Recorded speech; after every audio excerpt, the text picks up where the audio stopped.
Hello everyone, today you have joined the DT Creative Elk YouTube channel. And today in this video, I'm going to show you how to use Facebook in your laptop without mobile phone. You just need to go on Microsoft Store and then you can find here. Here you can see this is Facebook. You can easily download from here. Just click under Get option and then you can install it. Very easily.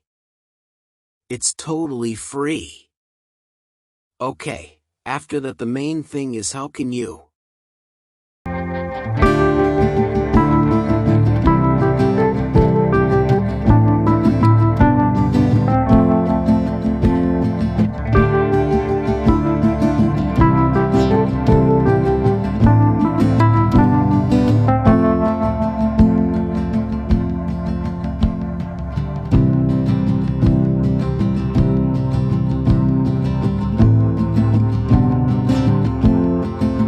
So I hope you can understand and hope this video can help you.